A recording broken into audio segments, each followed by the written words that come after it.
We are honored to have as our next speaker Audrey Tang, Taiwan's digital minister in charge of social innovation, in which capacity she has served the Taiwanese government for the past 4 years. In terms of its COVID-19 response, Taiwan has been widely lauded as an outstanding success, with only 7 total deaths due to that virus.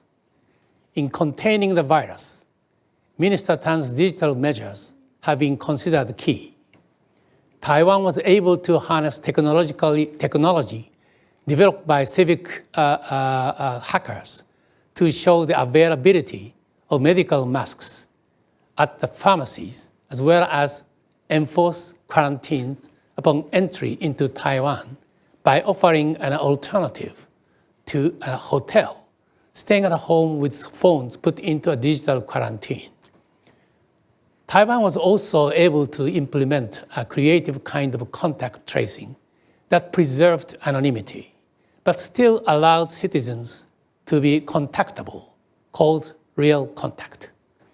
The success of these efforts speaks for itself, and it is therefore a great pleasure to introduce Minister Tang to hear her thoughts on digital social innovation.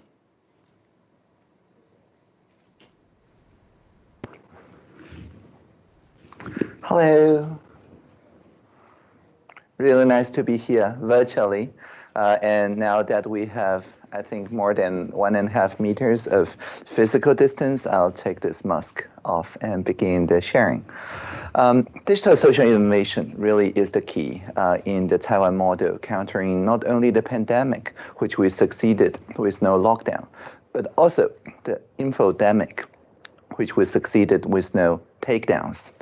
And just today, just a couple hours ago, the Taiwan Exchange of Stock Market reached a historic high. And the past couple months, we've seen the catering and retail businesses also reporting historic highs. And so definitely the economic impact of the COVID has been minimized thanks to the social innovators. So how did Taiwan do it? And how can you, regardless of which jurisdiction you are in, learn a little bit about our playbook, which we formed in 2004, right after the SARS 1.0 epidemic in Taiwan?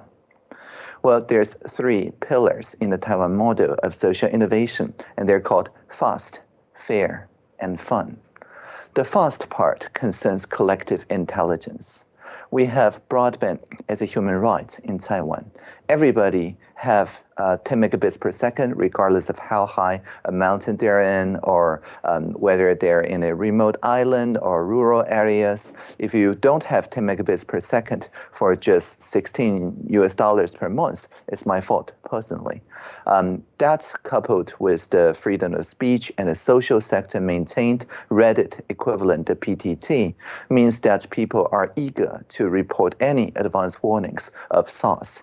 And so last December, when Dr. Li Wenliang, the PRC whistleblower, reported there were, and I quote, 7 new SARS cases in Wuhan, unquote, then I mentioned that we have this SARS experience, so it rings an alarm bell in everybody's head.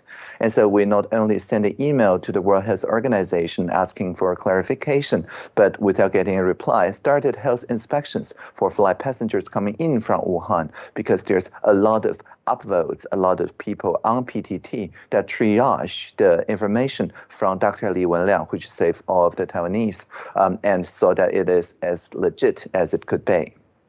And so, according to the Civicus Monitor, Taiwan is the only place in Asia that they rank as completely open in terms of freedom of speech, freedom of assembly, and freedom of the press, and so on. So that means that people can freely talk about SARS 2.0 without worrying that the state may harmonize their messages, and also that the state trusts the citizens enough so that these early warning signals are translated into actionable measures such as the Central Epidemic Command Center, or the CECC. The CECC is a constitutionally mandated response. That is to say, it is a part of our constitutional law system without any emergency or crisis state declarations by the president, because it was designed in by the parliament in 2004, right after the initial SARS 1.0. And so this constitutionally approved response system unifies the communication from the central government, the municipal governments, and all the different sectors.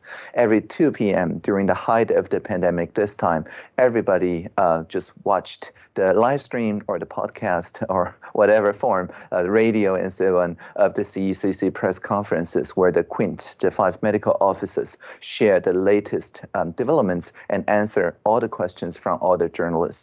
And that in turn empowers trust, because anyone can call 1922, a hotline, and there's more than 95% chance of being immediately picked up and get all your worries or your questions answered. Of course, there are higher tech like chatbots and so on solutions as well, but a hotline, toll-free number really calms everyone down. And also, instead of just getting their questions answered, they can suggest new things too. In April, there was a day when a young boy called the hotline saying, hey, you're rationing out medical masks, but all I get was pink medical masks. I don't want to wear them to school, for my classmates may laugh at me. Well, the very next day, all the medical officers, including Minister Chen Shizhong, wore pink medical mask. Minister Chen even said that Pink Panther was his childhood hero or something. And so the boy became not only the most hip boy in the class, for only he has the color that the heroes wear, but also heroes, but also all the trending bronze and so on colored their social media profiles pink. So pink became the most fashionable color for a while. And so that in turn earns trustworthiness across all the sectors and ensure that people wear a mask to protect themselves from their own unwashed hands. That is the most important measure early on. When we get 3/4 of people wearing masks and washing their hands properly, the R value, the basic transmission rate, dropped to below 1. So by April, like by this time that you saw this pink masking, the R value passed the threshold, passed the horizon, so that by May, we don't have local transmissions anymore. So early on, we only have the production facility to make not even 2 million masks per day. On the other hand, we have more than 23 million people. So some sort of rationing against stockpiling is needed. And so because we have a heuristic, a rule of thumb that says we must not collect new data in the name of pandemic that we were not already collecting before the pandemic. This is a privacy-first norm that protects the cybersecurity and the privacy parameters of the society from the state collecting more data in the name of the pandemic. So we designed deliberately the mask rationing system to take place in pharmacies. The 6,000 pharmacists already trusted by their local community can explain in depth how this experience is like refilling their chronic prescriptions. And the many elderly people, all of them have the national IC card for single-payer healthcare, which covers more than 99.99% of not just citizens, but also residents. And so building on this familiarity comes the mask rationing proposal. And so around the same time, a young civic hacker named Howard Wu Jiangwei in Tainan City coded up this map that you're looking at right now. And working with the civic hackers who are, people who make new systems, not people who infiltrate and hack existing systems, which are cybersecurity hackers. So the civic hackers work for more than, I think, 140 tools on the latest count. And in each of those tools, it may be a map, it may be a chatbot, it may be a system analysis like a stock exchange that shows distribution disparities and so on. They make use of the real-time open data, or the open API, as we call it here in the National Health Insurance Agency. The NHIA work with the pharmacists to publish the real-time mask availability in each and every pharmacy every 30 seconds. So people queuing in line can check with their phone on how many masks exactly did the person queuing before them actually purchase. And this in turn is like a distributed ledger to more than 100 100 different nodes, right? So this distributed ledger builds trustworthiness across the board. So when we ramp up the production from 2 million to 20 million masks a day, people can see that it's being evenly distributed in a fair fashion. And it also enables us to see why the accessibility of the medical mask kind of plateaued on 3/4. And the reason is that for people working very long hours and didn't live with their family, they couldn't go to the pharmacies because by the time they go off work, the pharmacy have already closed. And so to close this gap starting March, that is to say around a month after the initial mask rationing, we enlisted 12,000 convenience stores.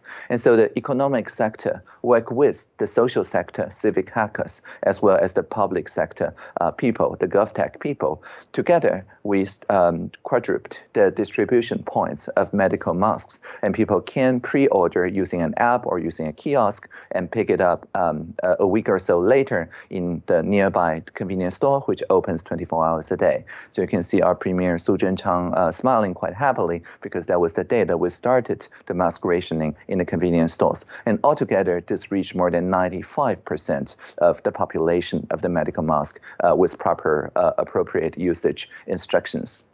And well, what happened to those 5%? Many of them told me that they already have plenty of masks in stock in their home.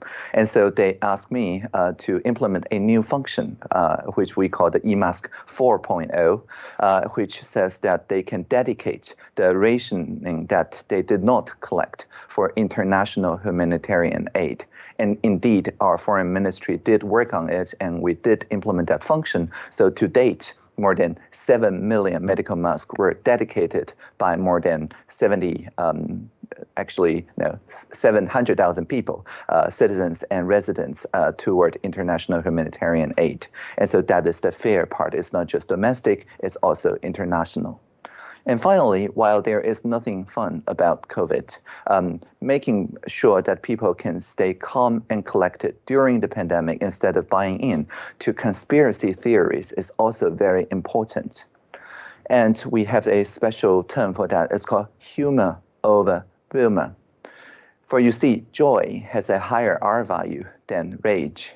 And when people share something on the social media driven by rage, usually that's because they have a need to seek for, discrimination or revenge or some other toxic, polarizing feelings. That gets trendy. However, joy is even more trendy.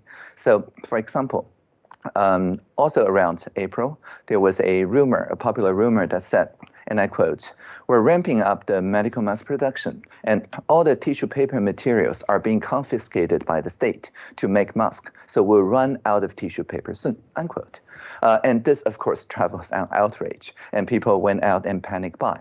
But not even 2 hours later, our premier, Su Zhenchang, you just saw his front sides, now it's his backside, showed this meme, internet meme that says in very clear, large letters, "Each of us only have one pair of bottoms." For this is a wordplay, a homonym. In Mandarin, to stockpile, twin, sounds the same as bottom twin. And so it went viral. And people really share that. And by making himself quite literally the butt of the joke, everybody saw this table that shows very clearly that the tissue papers were made out of South American materials, while the medical masks are made out of domestic materials. There's no way that one could be confiscated to make the other. And so over a weekend, the panic buying stopped and people remains calm and collected. And this is not just a one-shot response. Actually, right after each Central Epidemic Command Center press conference, if there's new measure being introduced, for example, the physical distancing that you see on the top left corner here, well, the spoke stock of the CECC, a Shiba Inu that lives with the participation officer of the Ministry of Health and Welfare, a actual dog. So the participation officer would just walk home, take a new photo of the dog, and then post viral dog memes that explains when you're indoors, we have to keep 3 Shiba Inus away from one another or wear a mask. Outdoors, keep 2 Shiba Inus away or wear a mask. Remember to cover your mouth and nose when sneezing. Don't do what the dog is doing. And remember to buy your medical mask. But what do you do with those medical masks? Well, it's there to prevent you from accidentally 下刀吃手手, put your hand in your mouth, quite literally. So this is here to protect you from your own unwashed hands. And you should wash them with soap. And this is a message out of rational self-interest. That is to say, this appeals to all age groups and people of all political inclinations. They will all share this cute dog picture quite virally. For had we said, for example, wear a mask to respect the elderly, then people who don't live with the elderly may not share this message. If we say wear a mask to protect each other, then people who don't want to protect each other will not share this message. But wear a mask to protect oneself from one's own unwashed hands. Well, that is something that everybody can agree on, and it gets more trending and more viral than any of the conspiracy theories. So that is my sharing today, and you can find more about the Taiwan model, including the digital quarantine and all that, at taiwancanhelp.us. Thank you for listening. Live long and prosper. Well, thank you very much, Minister Tan, for your valuable insight. Once again, what honor it was for us to welcome you. Fantastic. Thank you.